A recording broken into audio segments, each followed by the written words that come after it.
Obeni. Ube abe sanjulbo. O mana awa usigite kala do fara burus ngo ka utekma. Ule dilaga mune glan. Ali sungolo be jisan do fara sugoro ga isigi ni u mangame. Nera taro ngo to yere be blere. Abe mune ke?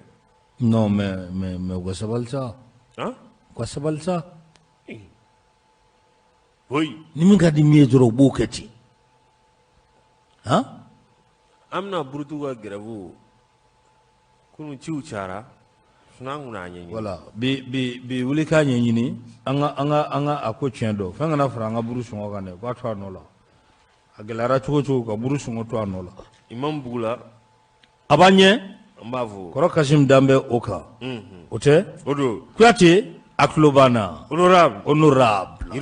Yiribakoro. Kuyate. Kuyate de valeur. Oui. Ame fuli ko dama ka abe sefo. Amid Baba Shishi. Abdisi. Sorcier. Angata gra. Angata.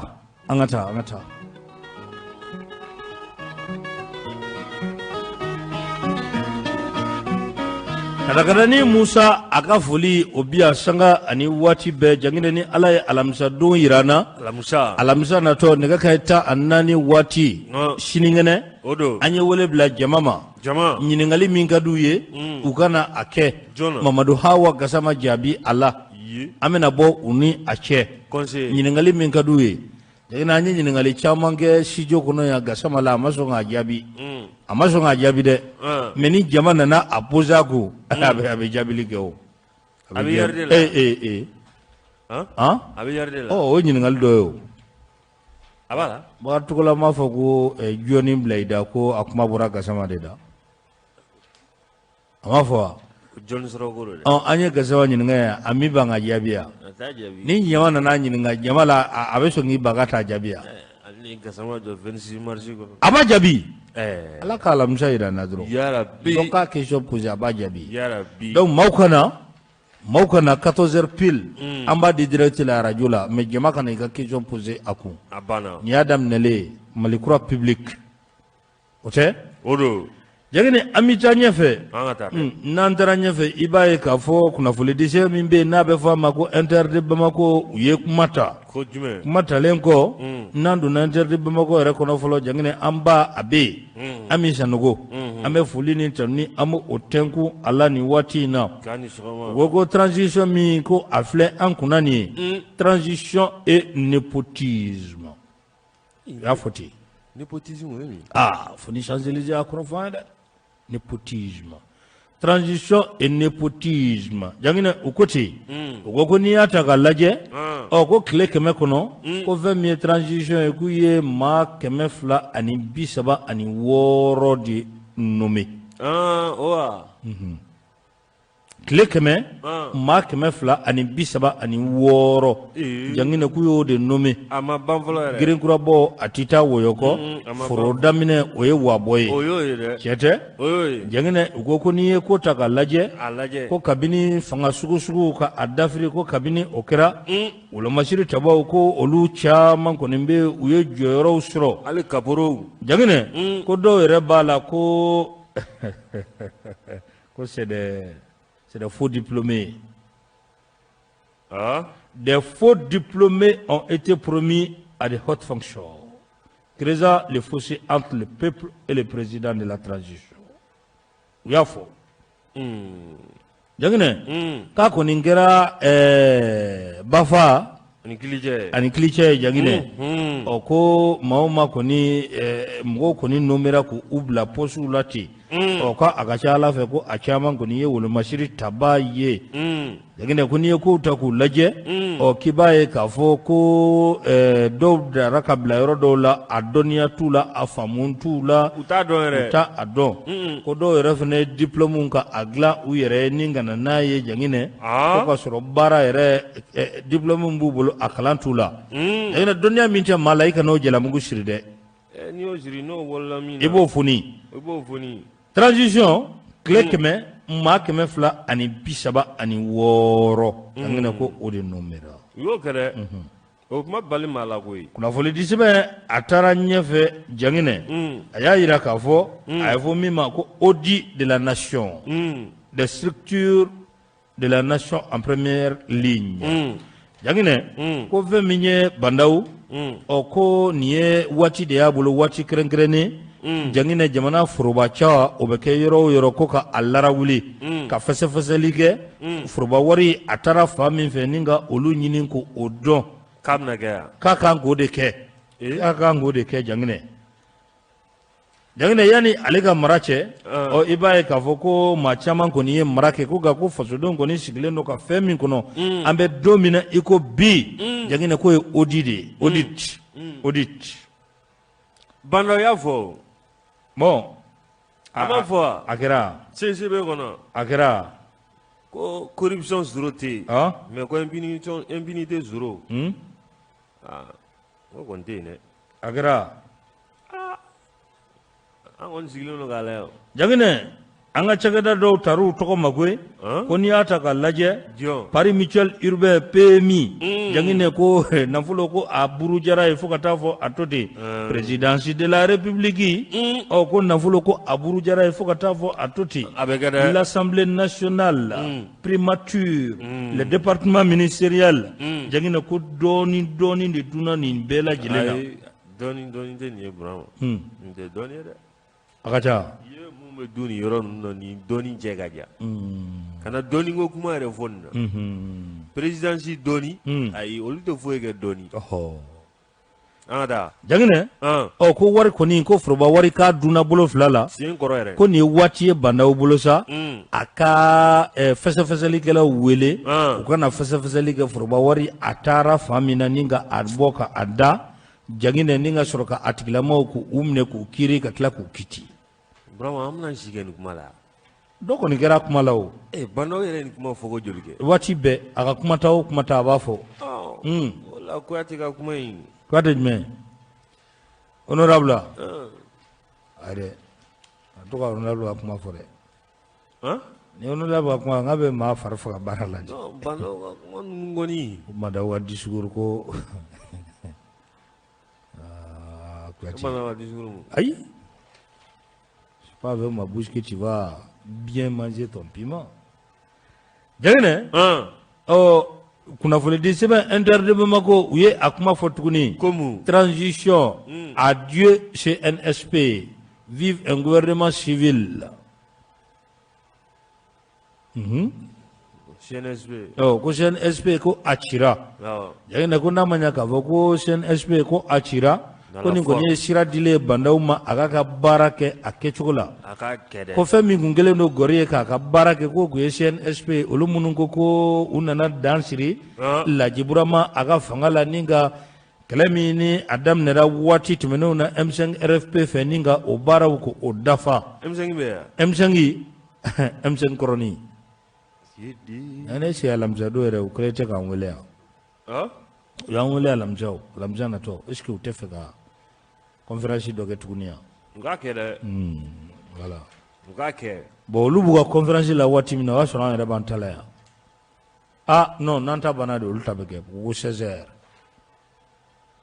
on ont appelé où non amita voilà on ont appelé amita re jangene ya ira ka foko femi na manya ko CNSP ko achira ambe domine ko bi ko femi nganga ke sisa ko de remani mai ay weke go ministre fale ka ke o weke de dengna weke ne ko be do lu be bu place la ne be do moi je connais déjà les ministres jangne ou bu place la frère tala ulumaya non mais saraka tala jangne ou be wuli ou be wuli yana jatem ne dro conseil des ministres fla kera c'est ça ka tu nona ye nomination maire fla kera tu nona o jatem ne est-ce que e a me ko Macron nomina voilà donc ça sent fin nobeo fin no sumabe banobi ni joa donc le ministre do ko nimbe c'est pas la peine tu as bougé non ka bouger wa on na baraka ma o ministre be o mana foi kama teka foi ke. Bienvenue sur Bamako 24h sur 7 jours sur 7, la radio au Mali. Donc on y tient la dobe barala. dɔw ka wuli ka jɔ barika ka bon yɛrɛ de mais dɔw non on les sent pas tɛ baara la voilà olu de kan ka bɔ a la voilà jangine k'a jira k'a fɔ ko an ka ministère tɛ jangine réunion kɛyɔrɔ tɛ parti réunion kɛyɔrɔ tɛ ayi dɔw b'o kɛ ministère e bi taa parti réunion kɛyɔrɔ don wa fili don sa fili don cogo di jangine a dɔnbaliya don kana bila kuma la quoi a dɔnbaliya cogo di ministre so an ka département i bɛ taa mun politique réunion kɛyɔrɔ don wa c'est pas un gré a bila o minɛ kɔnɔ n'a gré ka taa gré sigi an ka ministre so kɔnɔ a kɛyɔrɔ don wa Aïcha a kɛyɔrɔ don wa ayi o t'o ye ne pousse pas à parler non o kɛyɔrɔ t'o ye a ka ɲi kana ka gré de bɛ sigi yen k'a kɛ gré sigiyɔrɔ ye o secrétaire ci dɔrɔn fɛn ma du café ka café kɛ ministre ye ka café kɛ e fɛnɛ ta cɛ k'i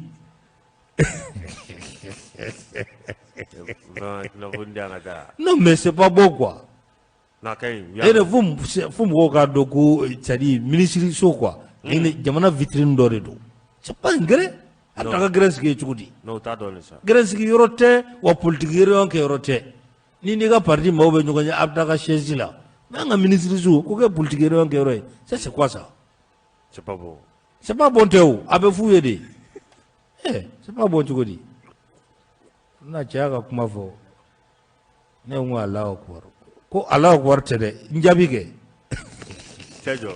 a kɛra téléphone na o don la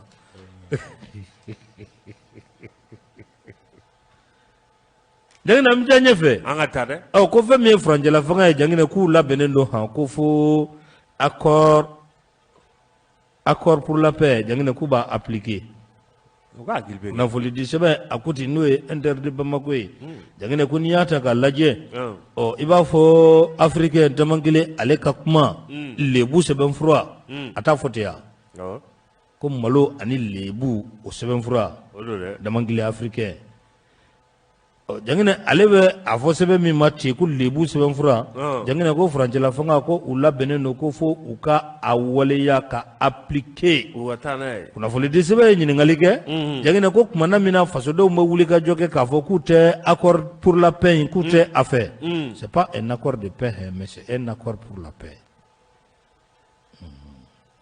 ko pour la paix o kumana min na ko fasodenw bɛ wuli ka jɔ kɛ k'a fɔ ko u t'a fɛ jangina ko y'a sɔrɔ an ka président min bɛ an bɛ don min na i ko bi le chef d'État son excellence Bandaw ko y'a sɔrɔ a bɛ min kumana min na fasodenw b'a fɔ k'u tɛ accord ko in na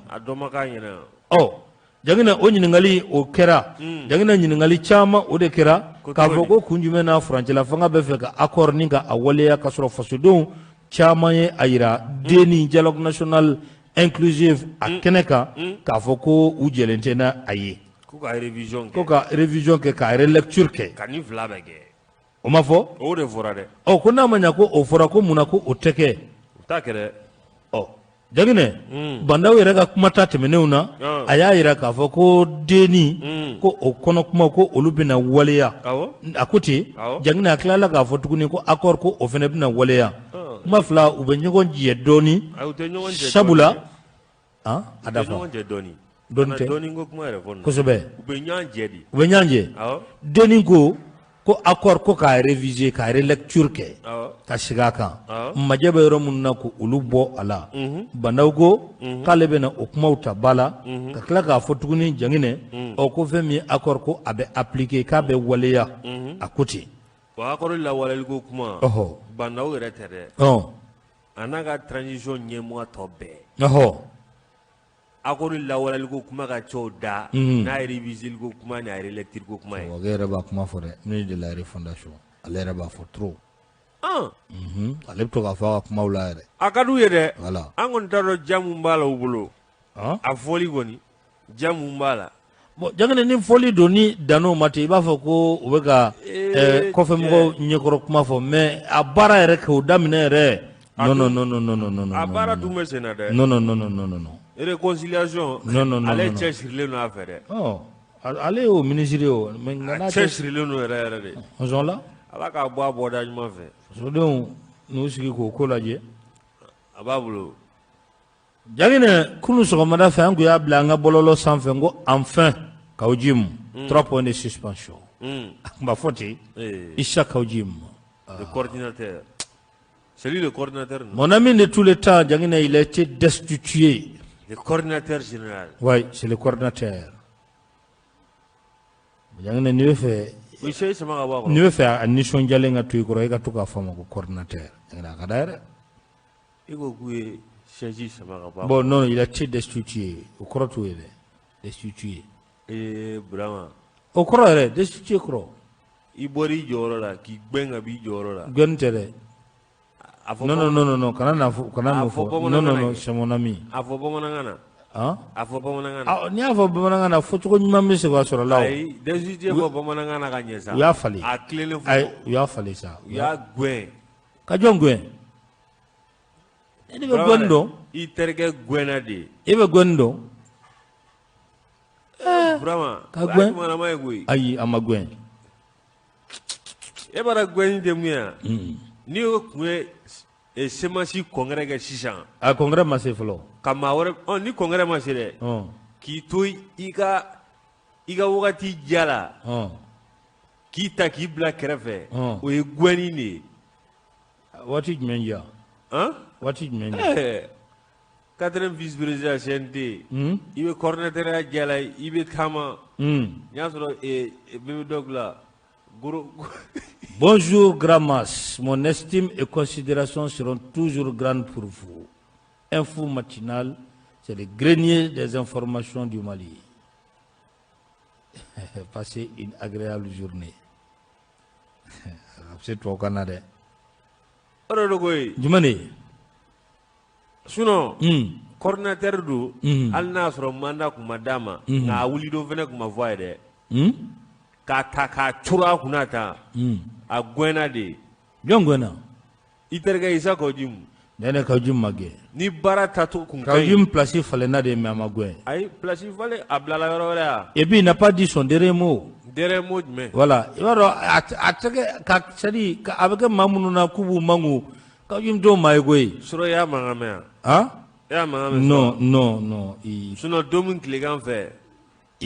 A bɛ fɛ ka na quoi, il veut revenir en force. Revenir. Voilà. Kawjim m'a fɔ yan nɔ ko mɔgɔ min bɛ siran kuma ɲɛ k'o t'ale ya.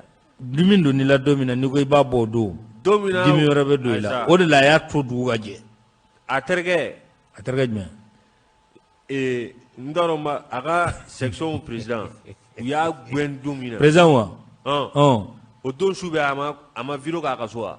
Mais c'était normal. A ma kun munna surɔ a ma vidéo k'a ka so. E b'o dɔn n'o kɛra? Foyi ma kɛ. Ne y'a ɲini surɔ ka dɛsɛ. Bon ne yɛrɛ de bɛna ta jang ne. Ayi ne ma fɔ n k'e t'a ta. Voilà, ne yɛrɛ de bɛna ta. Ni teri bɛ gɛlɛya la. Voilà. I bɛ dɛmɛ don a ma de. C'est mon ami. Sinon Kɛmɛ ye kuma min fɔ wa? O kelen don. I b'a dɔn mun don dɛ. An kana kuma in bila ka taa yɔrɔ jan koyi. I terikɛ gɛnna de. A ma gɛn. E yɛrɛ sabali sa a ka gɛn cogo di? A gɛnna. A ma gɛn. I gɛnna dɛ. A ma gɛn. N'i bɛ dɛmɛ min don a ma o don a ma dɛ. Maa min bilala a nɔ la. O ye jɔn ye? O de ye an ka minisiri Daba Jawara. O denkɛ. O denkɛ. O denkɛ de bilala. L'ancien ministre Daba Jawara. Voilà, Yusuf Daba Jawara. O de bilala a nɔ la. Daba Jawara denkɛ don. Voilà. A bila n t'a bila. Jagina kow bɛ yen koyi. I b'a bila dɛ. Ayi mais n bɛna min f'i ye kow bɛ yen dɛ. Ko foyi tɛ yen. Merci. Foyi tɛ yen. Jagina semence chaise ba bɛ min? Ne tɛ yɔrɔ dɔn koyi. Voilà, semence chaise ba a filɛ nin ye Mayanbugu ani fɛn man jan Cheikh Anta Diop man jan. O bɛɛ ye ko wɛrɛ de ye. M5 tun b'a ka réunion kɛ fan min na. Voilà, donc yen de semence chaise ye. A chaise ba tɛ yen yan. Bon ni président bɛ gɛn ou bien ni coordinateur bɛ gɛn munna a t'a gɛn? E bɛ yɔrɔ ko de la. N bɛ nalen de. Ayi ne bɛ nalen de. Na. Voilà. Moi je défends mon ami hein. Voilà. A défend koyi. Waati min na réunion bɛ ka kɛ o y'a sɔrɔ Kawjim fana n'a ka maaw olu bɛ dugumala la n'a tɛ CNT kɔnɔ a bɛ kɛ o woyi na ye Kajoum n'a ka mɔgɔw tun bɛ réunion na semasi chaise ba kɔnɔ mɔgɔ jɔn ayi o bureau exécutif de y'a gɛn o de ma bon fɔ dɔn wa bureau exécutif y'a gɛn fan min na i b'o yɔrɔ dɔn wa o yɔrɔ jumɛn o de ye Mɛnbugu Pineba carré Mɛnbugu Pineba carré c'est-à-dire dɔw bɛ sanfɛ dɔw bɛ duguma mais bureau exécutif de o tɛ bureau exécutif don wa kuma banna ne b'o dɔrɔn olu kɔni tiɲɛ yɛrɛ la olu ye décision ta u taara réunion kɛ sanfɛ Kajoum n'a ka mɔgɔw bɛ duguma Jagina a bɛ n'a fɔ so in duguma so in ayi hali n'a ta tɛ sa a sago bɛ yen na dɛ n'o b'a ka mara kɔnɔ voilà n'a b'a ka mara kɔnɔ a ma dɔw gɛn ka bɔ yan a ye dɔw gɛn o fɔlɔ y'a mɔgɔ la kojuguya bon ni gɛnni kɔni n'a kɔni fɔra k'u ka taa a bɔ a ka coordinateur la a ma bɔ a ka coordinateur la yen dɛ a kɛra Mɛnbugu Pineba kɛrɛfɛ o y'a sɔrɔ a yɛrɛ bɛ yɔrɔ dɔ in na il était là-bas en réunion yɔrɔ ko tɛ koyi yɔrɔ ko don sɛbɛn ko don sɛbɛn de y'i ko ye a yɛrɛ ɲuman ko minnu y'ale gɛn don o dɔgɔkun tɛmɛna an b'o fɔ k'u ka taa semence a texte ɲini u k'a dɔn ne bolo gɛnni min kɛra sen dɛ texte de b'a fɔ bon min kɛra ɲɛmaa kura ye n'o ye Yusuf Daba Jawara a kumara a k'a la a ye min fɔ an t'o lamɛn an k'o lamɛn voilà n balimakɛ i n'u la Cheikh Sidibe bɛ k'a ɲininka tɔgɔ ni jamu fɔ ani bɛ jɔyɔrɔ mun na bi semence kɔnɔ i b'o fɔ ok salam alaikum ne tɔgɔ Yusuf Daba Jawara ne de ye semence coordinateur général par intérim kura ye an bɔra ka o ye sisan nɔ a bɛ semence commune 6 siège la bi an bɔra ka lajɛ kɛ sisan mun bɔra lajɛ in kɔnɔ ani aw bɛnna mun kan ok bon n bɛ aw fɛn PCF mɔgɔ bɛɛ fo u n'aw lamɛnnikɛla jama bɛɛ bon bi conférence point de presse a kɛra fɛn kelen dɔrɔn de kan o ye ka communiqué kɛ ka maliyɛnw kunnafoni u ni k'an ka sympathisants n'an ka membres kunnafoni k'a fɔ ko semence bureau national ye décision ta k'a fɔ ko Issa Kajoum il est suspendu de toutes ses fonctions et qu'il est remplacé par un nouveau coordinateur général qui va assurer l'intérim et qui a deux missions principales, c'est-à-dire à savoir ok bi lajɛ kun ye mun ye an ye point de presse de kɛ pour que ka maliyɛnw kunnafoni o ni semence kanubagaw k'a f'u ye k'a fɔ bureau national de décision ta k'a fɔ ko Issa Kajoum tɛ semence coordinateur ye bilen il est suspendu de ses fonctions maintenant au kɔfɛ bureau de décision ta ka danaya ta ka da ne yɛrɛ kan k'a fɔ ko ne ka kɛ coordinateur par intérim ye o hukumu kɔnɔna la u ye mission fila de confié ne la baara fila ko n jija k'o de kɛ fɔlɔ ye jumɛn ye an bɛ ka semence bureau sigi région ni communes na o ni cercles la k'an ka continuer o fɛ k'o kɛ joona joona pour que semence ka se ka kɛ Mali fan bɛɛ o y'a baara fɔlɔ ye filanan o ye n'o banna ka congrès national kɛ pour que ka se ka bureau kura sigi avec un coordinateur kura donc légitimité bɛ kɛ o bureau de la voilà. Yala a ye bureau coordinateur par intérim kura mun sigi o ye autorité morale ka laɲini ma o di ko bon vraiment ni question yi moi je préfère k'an ka ni question to yen fɔlɔ parce que an y'a fɔ cogo min na semence ye Diko hakilina la fasali ye Diko y'an ka parrain de ye donc texte bɛ mun fɔ an tɛ bɔ o hukumu kɔnɔna la ni Ala sɔnna ma donc ça veut dire que a ye nin mun kɛ nin waleya mun kɛ nin texte yɛrɛ de ye nin fɔ texte de bɛ nin fɔ parce que statut règlement kɔnɔna la BN de bɛ se ka bureau national de bɛ se ka décider k'a membre dɔ suspend ka bɔ a kɔnɔna la bon coordinateur dun a bɛ bureau national kɔnɔna de la k'a fɔ ko mɔgɔ kelen bɛ bureau national in kɔnɔna la k'a fɔ ko de bɛ se ka décision ta bɛɛ tɔgɔ la non o tɛ se ka kɛ parce que a tun bɛ ka o lawaleya ninnu kɛ Kajoum tun bɛ k'o lawaleya ninnu kɛ an ye avertissement d'a ma parce que an ka statut kɔnɔna la article 14 o b'a fɔ ko ni membre mun n'a bɛ ka damatɛmɛ walew kɛ ka ko kɛ ko minnu man ɲi an bɛ se ka avertissement d'a ma an bɛ se ka blâme d'a ma an bɛ se ka kuma fɛ k'a fɔ a ka nin ko ninnu dabila n'a tɛmɛn'o kan an bɛ se ka suspension fana kɔfɛ an bɛ se ka gɛn ka bɔ jɛkulu la donc an y'an sinsin o de kan ka baara in kɛ donc bureau national de y'a kɛ fana parce que c'est le bureau national qui est légitime bureau national dɔrɔn de bɛ se ka a yɛrɛ ka membre dɔ suspend ou bien k'a bɔ a la.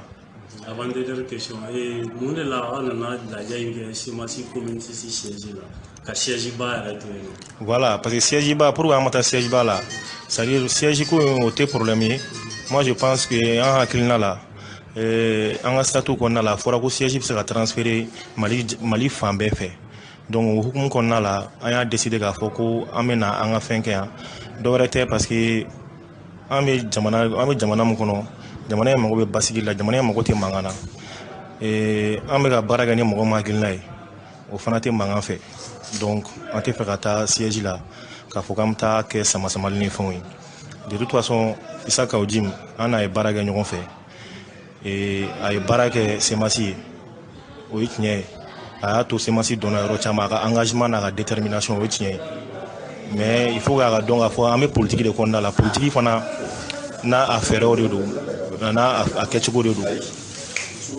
o ma ye donc maintenant o kɔnɔna la ni base y'a décidé k'a fɔ ko vraiment ko a tɛ se ka to coordinateur la o de b'a to a bɛ se ka bɔ yen. Donc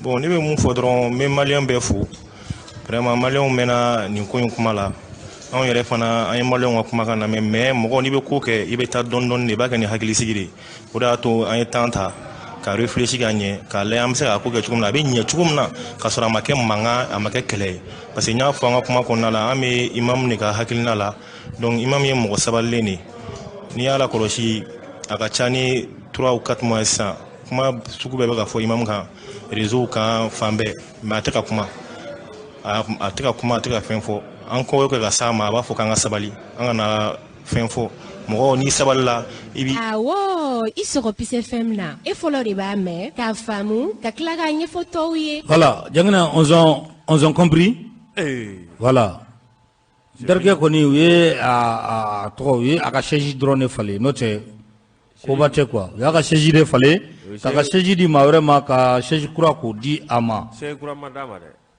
dɛ ne ko 200 de farala farni a kilo 50 bɔrɔ kan k'o de nana ni buru da gɛlɛyali ye nka an bɛ tila k'a ɲini an bɛ tila k'a ko ɲɛɲini quoi voilà dɔw bataki k'o ci an ma quoi mun tɛ sɔrɔ moriya o se ka don kɔlɔsi awɔ non dɔ bɛ bɔ a la an bɛna wuli k'a ko ɲɛɲini voilà 20 20 18 65 nɛgɛjuru sira filɛ nin ye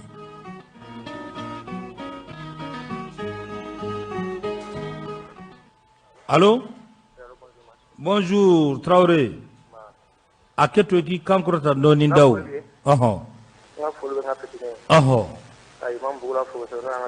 tabarikala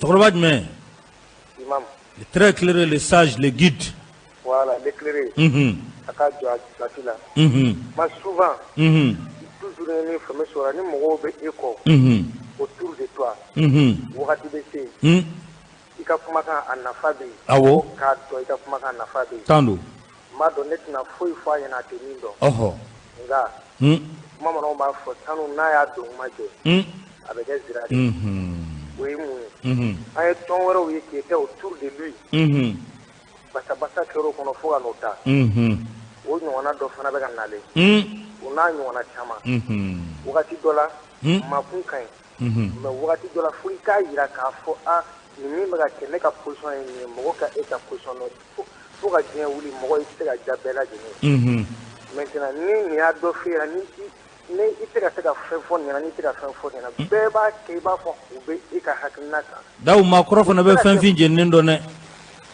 quel qu'en soit alpha mɔgɔ kɔrɔ de bɛ fin jeninen dɔn mais mɔgɔ fana tɛ se ka ja bɛɛ lajɛlen o tan ye fo ka diɲɛ wuli fo i ka position dɔ yira karisa nin tɛ bɛn wa o k'o dɔn ni o m'o dɔn ni kɔmɔgɔw k'o dɔn parce que cɛ ye kuma dɔ fɔ anw tɛ ka fɛ ka taa sanfɛ sama parce que o b'a yira k'a fɔ n'u taara sanfɛ mankan de bɛ se ka wuli yen a fɔ dugu ma kɛ u ka chef principal min filɛ nin ye sanfɛ la ko an ma taa yen mun na cɛ il a posé une très bonne question an ma taa yen mun na parce que o la an tɛ ka fɛ sama-samali ka wuli sama-samali bɛ wuli n'a a y'a sɔrɔ ale yɛrɛ a man ka se nin bɛɛ la quoi franchement parler a man ka se nin bɛɛ la politique ma yɛlɛma ko bɛ dɛ n'a aw nana politique la Attention, attention, attention. Nous vous informons que nous sommes en rediffusion, de cette émission. Vous nous mettez Kamil Lame 600, Amekasegi Akande, Nankoma rediffusion. Aniche Agalamelula. Radio Bamako 24. Menare. Politique mai. Wallahi politique mai. Wallahi nous cultura ala fota kira fota o tra ga ba toro nous ska ou de pas mo akade na mo ga do maintenant bi on est en train de voir autre chose toujours ça n'arrange pas les imams même à ça les arranger ça cause c'est des raisons à la raison jamaka ou quand tu vas barga non parce que personne n'est mieux aujourd'hui ça cause c'est quelqu'un un très bon communicateur. Un très bon communicateur, wallahi. Ayo tira so là. La position quelle qu'en soit, ce qui dit quand même c'est quelqu'un franchement parler, il est direct. Da analyse kay ko jugo. Même fou na o kala ja kay o lu reste là. Ko tira. O mana ci passa de Basabedo. Kaudin est très bon au sein de la sémence. O ka be ala o de kay ali imam rama sinon na frago mo frère mana créer ko hulu be boy ko d'une manière. Ça donne pas une bonne image à l'imam. Traoré, Ambifo. Jangene, Kaouji est un très bon communicateur. Ego Chokodi. Avec ce soir. Akuma avec ce soir. Anga imam. L'éclairé, le sage, le guide. Le très respecté du quartier Mali. Mbifo. Ne afona bore dambeso. Abana. Na bora Umar Mariko dambeso. Abana. Na bora Derge Jangine dambeso. Abana. Mais na bora Touda. Oh. A folie dabla lao. Min tumba folsa ta fodugo. Do bayira ko kalon tumbe. Ne be folo. Oh. Ka Tangara Goudis fo. Tangara Goudis. Ka Degol National fo. Umar Muftefi. Na le kumana dra bana. Tabarkala. Ka furmuso nyuma fo. Fanta. Ne be ntakawli terrivier Sidibé. Le résistant, avec sa voix chaude, Bafo, Kaismaï Samakefo, Ambalmam Sokumba Kafulibé, Anise Kumaiga, Mohamed Taliko. Ninfin, Bardon Koju. Ibadone. Samedi ne borai. Aflere. Miniti Bisabake Kumala. Tabarkala. Masifen Chamambe. Nteina Androni Ende Mandiko Dao. Dao, Imam Kama Kongo Kai. Akonema bulambe kuma ni namu ne ben sigi ko me dofo kaunji mais la veille juma kaji agla sibrila atumbe saliatara ay min fuyen to fo mbena kuma do fiya ay min fo en samedi akotuma me abe yoroso kaunji ma wele de mo re dia wele ko kaunji ba fe ka opposant gen ka bo semasi ko aya wele ako kanake atoni na namba rege ako kaunji ni yake kasoro ako ni ateta semasi la kaya fa ye to gen tugo mi dondo le bene re gen wallahi aya fa imam kuti na ma fa ala kana nye da kiraka Allahu akbar aw be kuma la ko chama jangine ko chama me dugu ma o te fen kalama Allahu akbar aw ti ku chaman kalama tando wallahi ayi min fo akwa kata akonte ta semasi la ne ku ikana ma o ge yuge ikaya gaminu fo ne yo me ikoye de yoro nyini ke de ba sara o ni ne tara fo na ide ne fo na ge o tabra yo fo depuis de 2 mois semasi Allahu akbar u sera ma bona ni kele na ba bo ndaw ya ka data la ale ma bla yo u jera de ka bla kata bo nyam fai atu ka réunion participer o no me kala la ku ka nyena bo kale data la le ka bo ni ma kwa Allahu jamani bora juma o te sema si jama yo amata yo o kanu bawde amabo ka tanti de bana digo mi fonyen te kumula ko chama me ko indi ko imam ti ma ko de kai akane horon de ya ta le bi se ki si bi ka bo kam jim me ta be ka to ke akabo mo nyena bu ni nyoko je ulu de ata nu ba nyena bo kunya ba lu nyoko fe tuna kuma na u ya si tu ma una na ko mu na ma nyi nga ya na o ka ko kan ti nyi nga sabula ikanga sabali siya saba ambe fe anini ke fa be fara ulu ka be u be kan je ni anga ka to yo wa Allahu akbar u ya bi ni yoro le yo min y'a jugu ye a bɛ fara olu de kan u bɛ kan k'a kɛlɛ mɔgɔ min b'i fɛ i b'o kɛ wa ne bɛ faga Mati kɛlɛbaga fɛ wa ne faga Umaru Mariko mɔgɔw ɲɛ tɛ ko la wa de sa wa sisan n'a bɛ kuma ten imam tɔgɔ yɛrɛ fɔ yɛrɛ o nana y'a mɛn réseau kan ko ni vice président ko k'a b'i présenter k'a b'o soutenir Sakti y'a yira k'a fɔ maa min bɛ transition e tɛ k'i président donc ale bɛ mun ɲini na an ka tugu a ko nin na wa mɔgɔ ma se i teri dɔn cogo kana fɔ i bɛ tugu a ko nin ye kalon de ye o parce que ale ta tɛ sema ko ye koyi ale bɛ ɲima taara yɔrɔ ɲini de la sisan a y'a fɔ a ye a ko n'i y'a y'i bolila ka na yan sisan parce que ɲɛ b'a la u b'a fɛ k'i ka jama minɛ i la walahi a y'a fɔ a ye.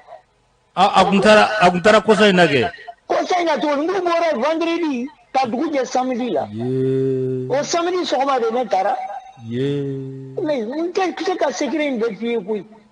Ni imam kumana a man ɲi. A man ɲi. Wala a ka ma kun u yɛrɛ ka b'u ni ɲɔgɔn cɛ. A man ɲi. A ko tɔn joli sigira ma se e b'a kalama. U bɛɛ y'a janfa. A ko hali ale yɛrɛ jigi de se ma n'a ka di u k'a tugu a kɔ n'a ka di u k'a to yen. Ale bɛ Ala bolo kaban a ka da don nin na mun na tabarikala mais n'i y'a gɛn cɛ y'a f'i ye minnu bɛ kan ka imam minɛ a n'olu de bɛ teriya la e teri ye imam ye cogo di maa min bɛ kan ka minɛ e bɛ kan k'olu jɛ ka olu kɛlɛ ka fara olu kan hali ni ne don ne bɛ e kanu cogo di a ka gɛlɛn kuma in ye nin de lacɛ kuma bɛɛ tɛ se ka fɔ k'a ye ko fɔ ye n'i y'a f'i ye don o don i kun bɛ wuli Alahu akbar walahi parce que a ka secret bɛ fɔ ne ye tabarikala n b'i bila n terikɛ la jangine yana ko be dɛ a bɛ ɲɛnabɔ fɛn bɛ ji la min ka girin ni bama ye dɛ o ka girin n'o ye dɛ 20 28 65 n ye ji la fɛn bɛɛ i tɛ don ji la allo an ce an sɔgɔma DJ Mas nba somaw bɛ di vraiment n b'i fo Mayiga Drissa Mayiga di Catalan de Catalan b'i fo ka Jangine Jara yɛrɛ fo kosɛbɛ ani Imam Bugula ani Vieux Sidibé ni Rasbach ani Kɔrɔ Ɲɛma ani Imam Bugula ani Kasim Traoré dari ne ka kuma min kan Bugula tilala kumara ni Bugula ni Vieux Sidibé kuma na an ta an b'a kɛ foli de quoi parce que ne yɛrɛ mɔgɔ bi mira ni tilala Kaouji nɔrɔ a ka taa n'a ye a kana fɔ filɛ yɛrɛ a k'a lajɛ a ka bɛɛ de fara ɲɔgɔn kan u ka tila ka baara kɛ min bɛ se ka kɛ imam mɔgɔ minnu bɛ imam Mamudu ko Burja réseaux sociaux ninnu kan u ka fɛɛrɛ kow n'u la u k'o ko ɲɛɲini quoi u ko ninnu ka dabila o man ɲi jamana kɔnɔ mɔgɔ ba dɔgɔli yɛrɛ a man ɲi mɔgɔ ba mana kɛ cogo o cogo an ka bonya parce que ale de y'a bila mɔgɔw ɲɛ quoi surtout alimami ne ka kuma bɛ yɔrɔ min kan fana n bɛ taa Kamaru an ka joueur ninnu k'a bila u hakili la Barça ni Real de bɛna jouer Guinée ni Mali u ka ballon ta o cogo la u ka ballon ta i b'a fɔ Barça b'a ta cogo min na u k'u yɛrɛ di n'u ye tɔgɔ sɔrɔ tɔgɔ fɔlɔ a bɛ kɛ olu de ma o bɛ bila histoire de kɔnɔ u k'a lajɛ u ka maliyɛnw ɲɛji an famana fugu tali ma a kɛra dɛ ko bɛɛ bɛ daminɛ dɔɔnin quoi an kɔni bɛ dugawu k'u ye ala ka Mali kisi ala ka kisi ala k'a diya ala k'aw bolo mɛn u ka baara la Mayiga ala ka tile yɛrɛ caya merci Jangine ka taa la gudde k'u ka ballon ta i b'a fɔ Barça b'a tan cogo min na k'u ka ballon tan i b'a fɔ Barça b'a tan cogo min na ka taa la gudde voilà e ko cogo di allo Jagi sawa saba somɔgɔw bɛ di nba tɔgɔ ni jamu Magasuba Dawudabugu mais précisément n bɛ Sirakɔrɔ sisan Magasuba Dawudabugu sisan i bɛ Sirakɔrɔ kuma b'i bolo n bɛ foli d'i ma ka Bugula fo ka Vieux Sidibé fo Mamadu Jajɛ Sagaw ka foli b'a ye Sa Majesté Bugula bɔra ka kuma min fɔ sisan imamu k'i kuma k'o de ka fisa parce que Kaouji ko nege foyi tɛ imamu yɛrɛ la bilen a nege t'a la dɛ Jagi b'o de f'i ɲɛna Kaouji nege tɛ imamu yɛrɛ la bilen kuma dɔw bɛ yen nɔ a makun de ka fisa n'a fɔlen n'a fɔra a bɛ na ni ko wɛrɛ de ye siga t'a la bon Kaouji kɔni cɛ yɛrɛ la a ka ko a tɛ maa bolo bilen a b'a yɛrɛ de bolo a b'a dɔn sisan a ka jɔn na duman ye mun ye dɔnkili la duman ye mun ye a yɛrɛ de b'o da sisan sinon nin y'a bolo bɔlen semasi ko kɔni ko la pewu awɔ tabarikala donc n ka foli kɔni b'aw ye kosɛbɛ a ka émission taabolo ka ɲi n bɛ Jangine fo kosɛbɛ a diyara n ye ka Samu fo n terikɛ Sababali wa i terikɛ ye Samu ya non Samu ka di n ye kojugu a banna Samu ka di n ye kojugu ala ka tile ɲuman diya merci ala ka dugawu minɛ Jangine voilà chaque i bɛ tila k'i labɛn i bɛ taa ye sam nunu kelen no ka wele bila ma bi sam nunu kelen no ka wele bila ma sheki be klaka ka taa ko nyini allo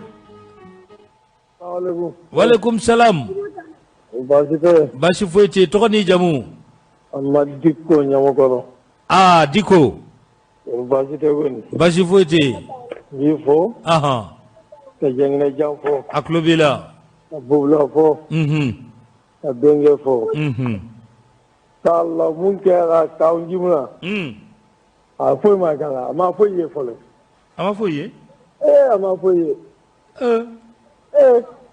taun jimla mun jaw na folo ama foi ye amina o do ko fleso Allah ala ka net ay foldo merci ambi 20 18 65 ni venez yemi fo au moins bonjour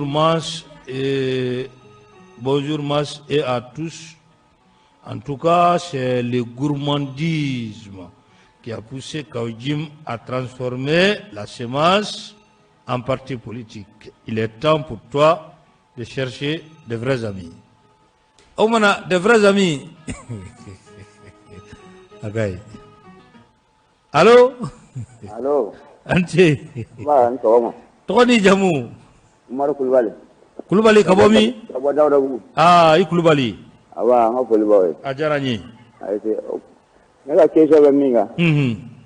O ma digo ba tabe ke gatini mogoya. Aba tabe ki gatini mogoya. Kachu? Ayi tuni atede ki tuni ilega ki tuni digo ki tuni digo buye.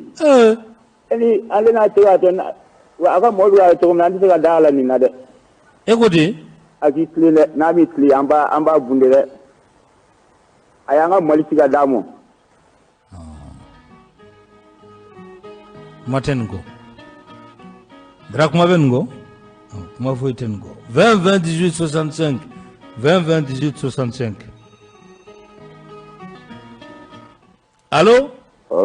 Soma ubedi. Toko ni jamu. Samanya Mamadou Janila. Samage. Oui. Soma ubedi. Baswete. Kuma bibulu. Wa mifo. Ka dangina fo. Ani an fana nga kalabugo bula. Adi jesidi. Mas. Comme sema si tumado sema si yo toin. Sono ka jin kele mukolo ka jin kele no envilement quoi. Sema zilao. Mogo mala ko dugo ka kuma. Dugo ka fotao. Dugo be semanci de la. Yingal fleni. Si be semanci papier ta kala gen dugo to ta fa ci fe. Ouais. Ay tuma ke go ya ga jabru to da la parenté. Mais semence akro. Awo association. Akro ay. De imam diko. Wo fa. Ndere ni go ka to tala. Ay na yo influence ro. Atoko balade. Voilà mais ay ko te jagunu ngono. U y'a tɔgɔ de da la. A ko filɛ nin ye sa. Oui. A ko filɛ sa o. Ko ne ko b'u la yen. N'a y'a fɔ ni ma min na k'a kana kuma dɛ. K'a kana kuma. A kana foyi fɔ Mali ko la. Tabarikala. N'a ye Maliyɛnw diya k'u ka kɛlɛ kɛ dugu sɛgɛnna kɛlɛ la quoi a tɛ kɛlɛ foyi k'aw ɲɛna yan bilen. N'u kɛla kule dɔ u b'an sɔrɔ ɲɛfɛ. A banna. Kule tɛ foyi kɛ dugu la bilen. I y'a faamu. N y'a faamu. Voilà Kaju kɔni ne bolo non évidemment k'an bɛn. Merci. Yana tɛ maa kelen ta. Ça commence à être chaud, hein? Drachede. Allô? Somogo bedi neba. Ya Rabbi. Ya Rabbi. Le langue sale se lave en famille. Tout benamina. Odedu. Odo. Digo mankanga boka ko. Akuma. No borai. Mba nyini le Malien tout court fait. Aka kuma an cousin fɛ n'o ye kɔrɔnfɛmɔgɔw ye a tɔɲɔgɔnw an ka bɛn ko la Mali ko la u ka sabali Ala yɛrɛ de kama u k'a to jamana in ka suma olu tɔɔrɔla anw tɔɔrɔla tant que n'an ma bɛn ko la lafiya t'an si ye Malien tout court Ibrahim Jawara n b'a ɲini a fɛ a ka kum'u fɛ an ka bɛn ko la Atayer bɛ ka i cɛsiri cogo min na Mali ko la n'o ŋaniya bɛ yen an man kan ka tiɲɛ ɲɔgɔn ye dɛ ni ala sɔnna ma a fana k'i cɛsiri ni ala sɔnna i ye ko de ye fɔ ko ye tan don a cɛsirilen bɛ cogo min na n'o ŋaniya b'a la an n'u tɛ tiɲɛ ɲɔgɔn ye ni ala sɔnna n b'o fana ɲini Musa Atayɛri fɛ a k'a seko kɛ a bɛ to ka cɛ min fɛngɛ ko Nana Kase Nana Kase cɛkɔrɔba ɲuman n'a ko le magistrat le digne intègre o don wallahi a bɛ min da ne kan ala dɔrɔn de b'a dɔn ko n b'a fo tabarikala tulo b'i la ala k'a ɲɔgɔnna caya Mali kɔnɔ amina rabi amina ani Serifu Hayidara diaspora cɛ in ko n b'a fo n b'a barikada ala ka wale ɲuman dɔn an b'i fo ne ba cɛsiri min na ala ka a jɔyɔrɔ fa amina rabi merci Diaguiné an bɛ bita bila yan bonjour Jack, c'est bien fait pour ton ami Lamine Traoré Taliko Tchétchénie Diaguiné mun de kɛra Taliko Tchétchénie ayi mais ne terikɛ wulili munna o bɛ k'o diya mɔgɔw ye de a ma wuli koyi u ye chaise in fori ka bɔ ale e yɛrɛ bɛ Taliko ne terikɛ fɛnɛ bɛ Taliko ka tɛrɛ Maliko de don non mais c'est pas bon n b'a fo Diaguiné ka wele bila maaw ma alamisa don 14h pile u ka na Peace FM na yan Mamadu Awa Gassama jaabi an bɛna a lasigi maaw ka ɲininkali k'a la directement na ala ka Mali kisi wassalam. Nina.